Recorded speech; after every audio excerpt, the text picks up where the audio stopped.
Welcome to our third and last segment in the Cemeteries of Aurora. Today we will be looking at the graveyards situated on the west side of the Fox River. Our survey begins with Calvary Cemetery.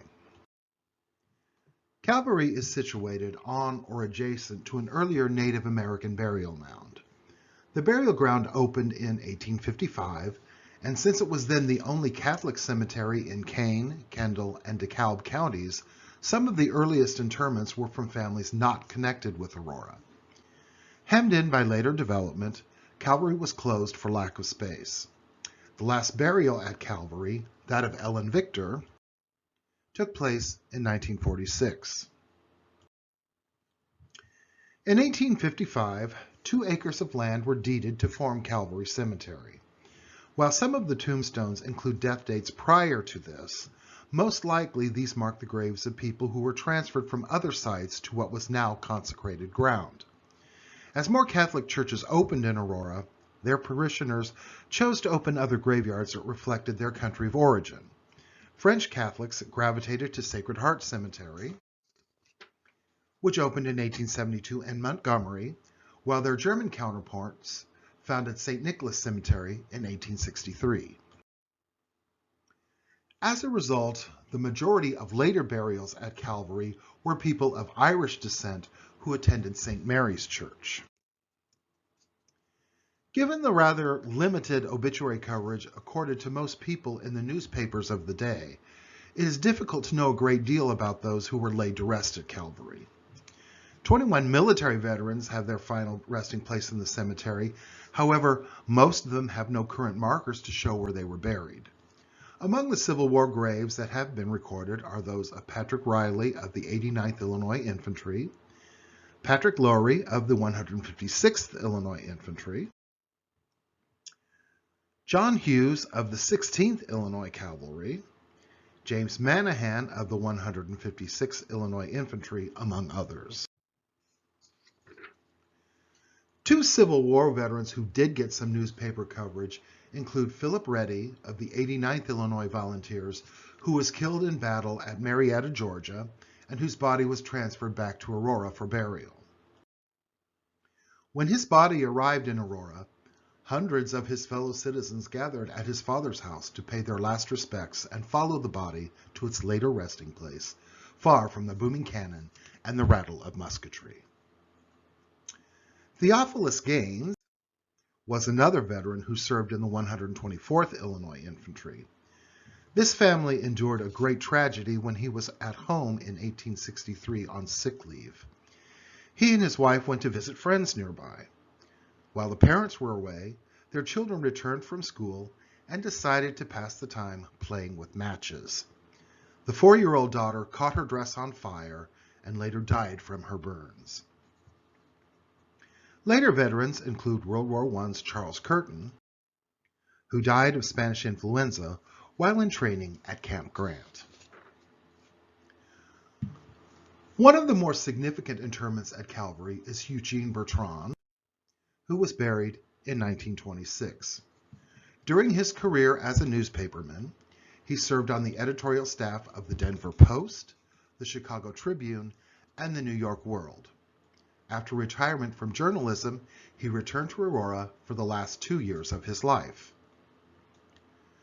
Another early figure is John Heaton. Heaton, an immigrant from Ireland, was an early stonemason in Aurora and was instrumental in such buildings as the Black Hawk Mill and the Old City Hall. Generally speaking, there was not much news coverage of those who were laid to rest at Calvary unless some personal tragedy was involved. In 1894, Stephen Coyne had a mental breakdown and attacked his daughter with a hatchet. She got away with a relatively minor injury and called for help.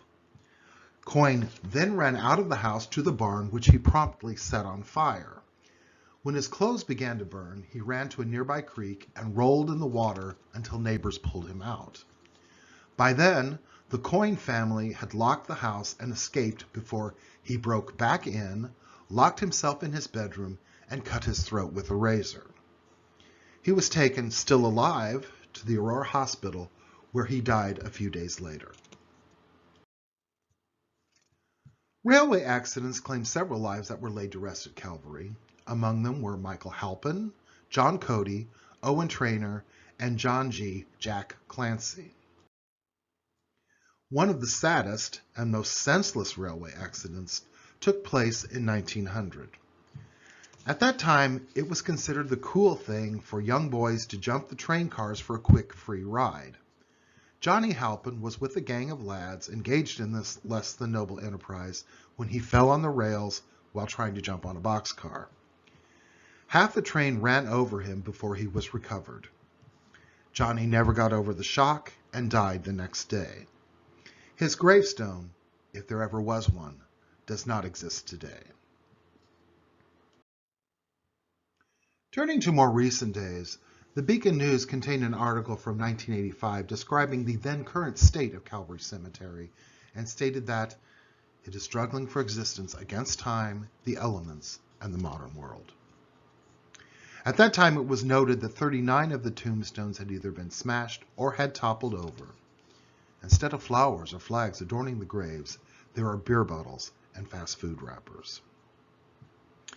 In 2003, the Rockford Diocese announced plans to level the grounds and move the existing stones into some sort of a smaller memorial space. Fortunately, to date, none of this has happened. However, with the news of this possible desecration, the Fox Valley Genealogical Society launched an effort to make a complete survey of the tombstones still located on the grounds at that time. The Society's members tracked 209 gravestones, but also noted vacant areas that probably once contained other graves that are now lost to time. The Society compiled all of the information they could gather and published a book containing a host of invaluable information used in preparing this presentation.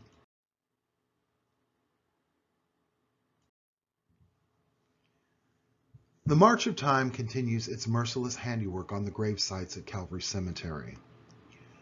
On my first of several visits, the stone of Thomas Sullivan was still standing.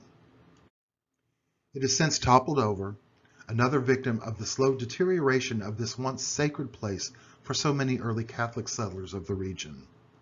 It now lies face up on the ground like so many other stones that have fallen thanks to vandalism, neglect, and the cruel ravages of the passing years. What follows are some miscellaneous shots of Calvary Cemetery as it exists today.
We now travel south to West Aurora Cemetery.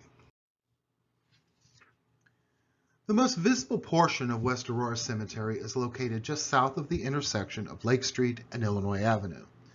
Although there is a large gate on the Lake Street side, that is no longer used due to the high volume of traffic on Lake Street. Entrance these days is from Wilder. While the land for West Aurora was deeded by Clark Wilder for cemetery use in 1845, making this the oldest graveyard on the west side of the Fox River, it is possible that burials may have taken place there earlier. Signage at the gate indicates that the cemetery was established in 1834. In its earliest days, West Aurora was a mile or more removed from the city limits, and initially people felt it was too far away to bury their dead. The first recorded interment did not take place until 1859, when 7-year-old George Sewell was laid to rest there. Some of the tombstones in the graveyard that have dates back to 1845 suggest that other burials may have taken place earlier. Once the cemetery was firmly established, the need for more land became apparent, and 3 more additions were made, bringing the graveyard to its present size. A reprint of a scrapbook article from 1865 appeared in the Now and Then column of the Beacon on July 17, 1932. Here it was stated, "The West Side Cemetery is larger and more desirably located than Root Street. Situated upon the Great River Road in a somewhat elevated position, gives to it a boldness of appearance which the addition of trees is greatly needed to relieve, and afford that seclusiveness which is more reserved to the east of it. In fine monuments and tombstones, this cemetery is already equal, if not superior, to that on the east side. So exquisite are some of the beauties of sculpture." West Aurora became a popular burial site for many prominent names from Aurora's history. Here lie the remains of Theodore Lake, who platted the land on the west side of the river, and along with his brother Zaphna, purchased this section from the government in 1835. Several members of the Tanner family, of the Tanner House fame, now home of the Aurora Historical Society, are buried here. Joseph Stolp, for whom Stolp Island was named, and who established an early woolen mill, rests here in the southeast portion of the cemetery. Here also are several of the Wilders, including Clark Wilder, who purchased 200 acres of land, mainly on the west side of the Fox, in 1837, and his brother Roswell, War of 1812 veteran and owner of the Wilder Hotel. Clark's son, William, served in the Civil War, was captured and sent to Andersonville prison. Later released, he died trying to make his way home. Next we have Travis Phillips. Phillips was a former Aurora mayor who left money to establish the city park later named for him. He is buried close to the Wilder Street entrance, and somewhat to the north and east lie the remains of Earl Drake, a prominent violinist from our city. One large square stone celebrates the life of Benjamin Franklin Hall, founder of the Aurora Beacon. Hall later went on to become mayor of Aurora. He lost his life in the Lady Elgin disaster, which took place September 8, 1860, and cost approximately 300 lives after the steamer was rammed during a storm on Lake Michigan. Here you find the monument of the Hoyts, who ran a large machine shop, also Pierce Burton and his son Charles Pierce Burton. Pierce Burton established the Aurora Daily Express, and his son, who also worked as a newspaperman, found more acclaim as the author of the popular Bob's Hill series of books for boys.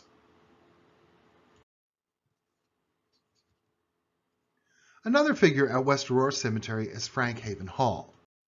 Hall was the inventor of the Braille typewriter. You also have Eugene Malmer, local architect and designer of, among other commissions, the Terminal Building, which is now being renovated in downtown Aurora. There's a gravesite of George McCollum, who operated a profitable wagon and carriage works that was able to turn out approximately 1,400 vehicles per year.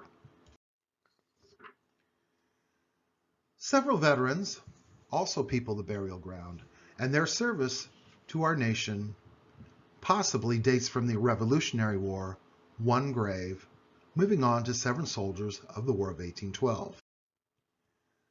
There are over 150 markers for veterans of the Civil War. Here you'll find the grave of Daniel Wedge, Aurora's oldest survivor of the conflict, who died on his 106th birthday in 1947.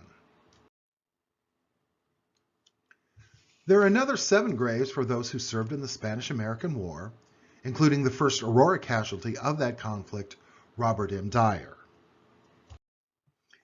Initially, the cemetery was maintained by the city of Aurora, and in 1922, a call was issued to establish a trust fund for future care of the grounds. 11 years later, the West Aurora Cemetery Association assumed control and still administers the grounds today. Just like Spring Lake Cemetery on the east side of Aurora, West Aurora Cemetery is a splendid encapsulation of the city's history, containing, as it does, so many grave sites of the shakers and movers who made the community what it is today. If you're interested in our city's past, I urge you to explore this fine burial ground. We now conclude with several different shots of this very fine and very historic city cemetery.